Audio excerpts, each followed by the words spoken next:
Hey everybody, it's Peter. It's Sunday night, and I just watched a rerun of episode 4 of The Runaways by Marvel. I was going to do this a while ago, but I figured I'm just going to do a recap.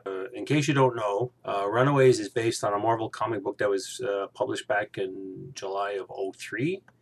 There was 4 volumes. The link below to the Wikipedia article on that. I used to say it's the 30-year rule. This is the 15, almost the 15-year rule that since the initial comic book came out, I guess somebody decided, you know what? We need another Marvel program. So I'm just going to give you a quick recap of the first 3 episodes. Episode 1 and 2 are the same episode. The first one is called Reunion.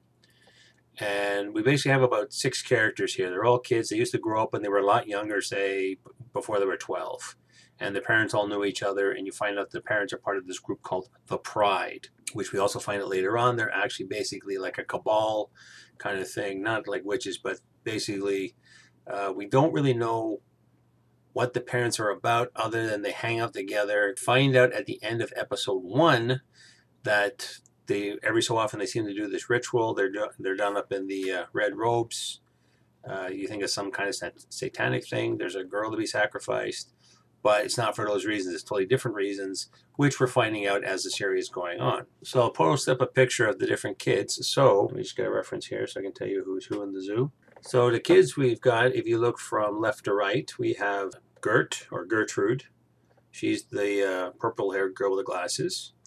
And we have Nico, um, and then Alex, the young black fellow. Got Chase, who's the jock. We find out later he's actually smart like his dad. We actually find out too that Chase's dad is actually James Marster. Never can say his name. Basically, it's Spike from Buffy. Then the next one is Carolina, is the blonde girl, and then we have the young Hispanic girl, Molly. We find out later on that she's actually adopted now by Gert's parents. They never really said to, but something, we find out later on that something did happen to Molly's parents. They were killed. They also were part of the Pride. We don't know what their function was within the group because everybody sort of seems to have a function. Like James Marsden's character, he's an inventor. He's very famous. Carolina's mother is head of this funky church. It's not really like a church per se. It's a church of whatever that her grandfather started. Alex, his mother's a lawyer. His father is, I believe, some kind of a ex-gangbanger. Now he's into the contract building business. Nico's mom, I'm not too sure what she does or what they do other than the mother has magical abilities. You see her using this special one with the parents, but everybody seems to have some kind of either ability, power, or just genius level smarts. But we really don't know what the parents are all about and what their objective is. That's still sort of in the background, even up to episode 4. But as the series goes on, I think Molly is the first one, who's the adopted girl. She finds out when she gets really upset, she gets super strong. She's strong for like a short period of time, but if she does something strenuous, she'll actually pass out and have a quick nap. All these, the way the story is basically the kids all grew up together. And I guess as you get older, you break apart, and everybody's going their own way. You know, you got the smart kids, you got the jocks, you've got the feminists, and like everybody's breaking off of their own little thing. It is brought up, I believe, right away that it's when the story starts, it's the anniversary of Nico's sister's Anne's death.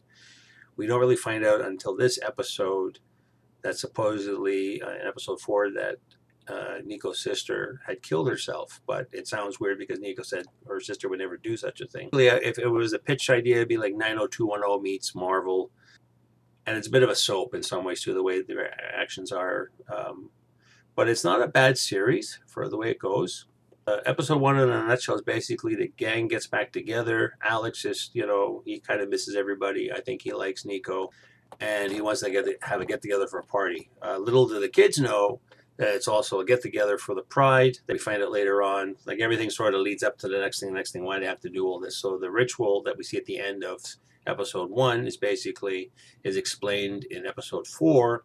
That every 15 years they find some files in this episode. Kids go missing. I'm assuming there's some kind of a ritual they need because you see the grandfather of Carolina, of the church gang. He's still alive, being kept on the property.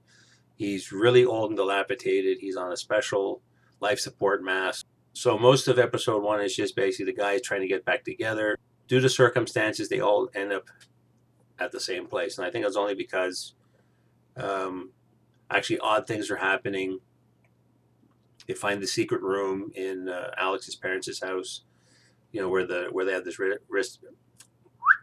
where they have the ritualistic chamber that the kids stumble on, and that's how we end episode 1. They stumble on. Molly takes hey, let's take a picture. Snap, and everybody's like, what's going on? And the parents got to go check it out. So we end up. That's where we leave episode 1. Episode 2 is basically leading up to this. It's the same day as episode 1, but from the parents' point of view. So we all get a backstory on what the parents are all about, what they do. Episode 2 is just, like I said, basically you're seeing it from the parent side of the story, leading all up to the getting into the secret basement to sacrifice the young girl whose name is Destiny, which is the name of episode 3, because then the kids find out, oh, who is this girl? And Destiny is introduced really quick at the beginning of episode 1, that she's just some street kid. She's about to be accosted by some gangbangers. This van pulls up and is like, hey, you guys stay away from her, and they tase the guys and pull her in the van and drive away. 6 months later, you find out she's part of the church organization.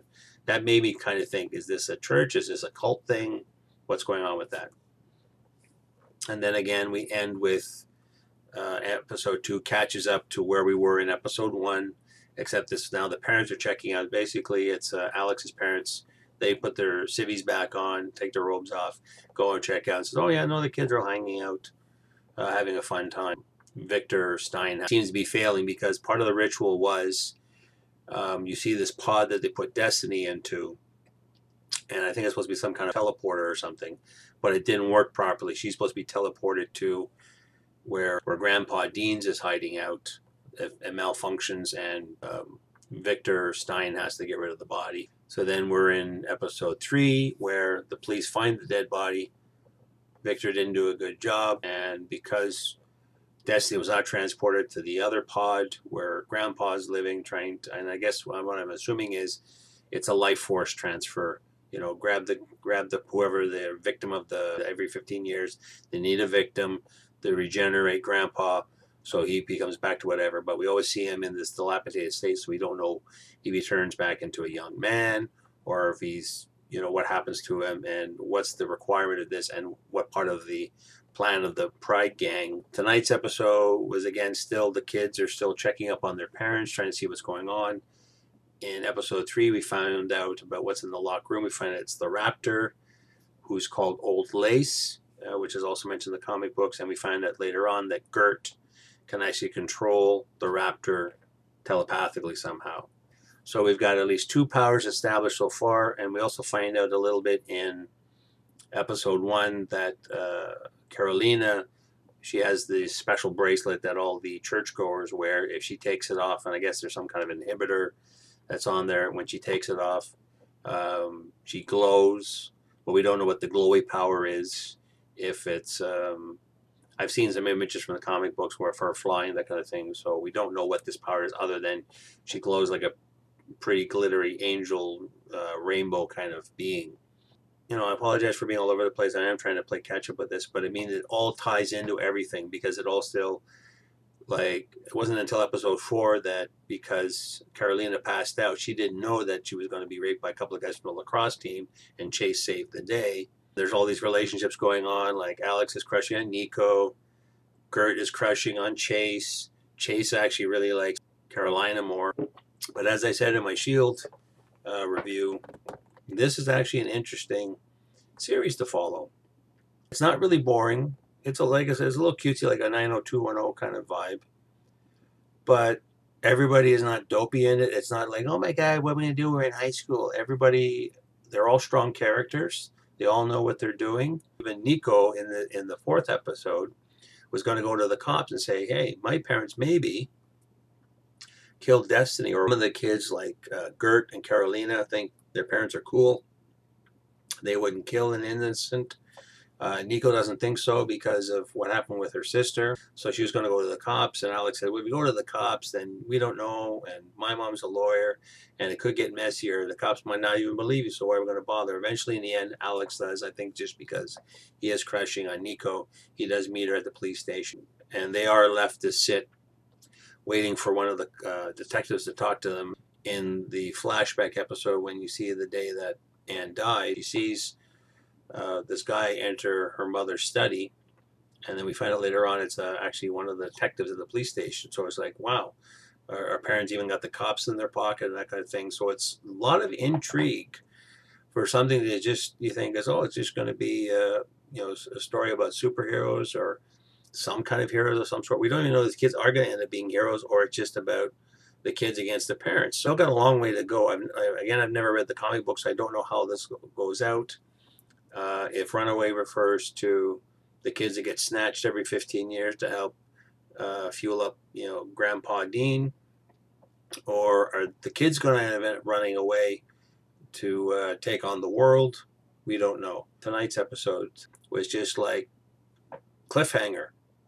Oh yeah, and what happens though too when they find some files from Carolina's mom that was on they actually were able to sneak on a thumb drive, and Alex was able to crack the code. That's when they found out about all these missing kids.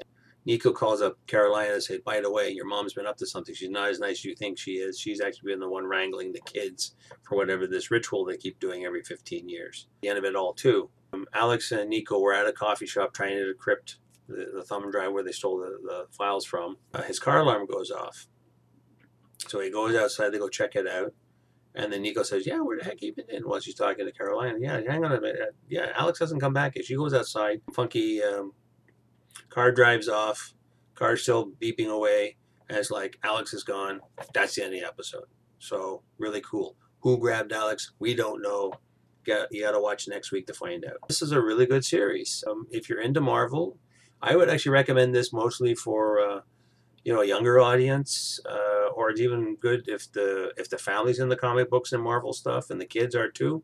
Great, watch it, because other people were worried about, like, say, something like watching Star Trek Discovery. Well, we can't watch this with the kids because there's swearing and it's heavy drama and all these other things. So this is a good family-friendly Marvel show. Hopefully it is going to go somewhere. It's not just going to be like one season and that's it.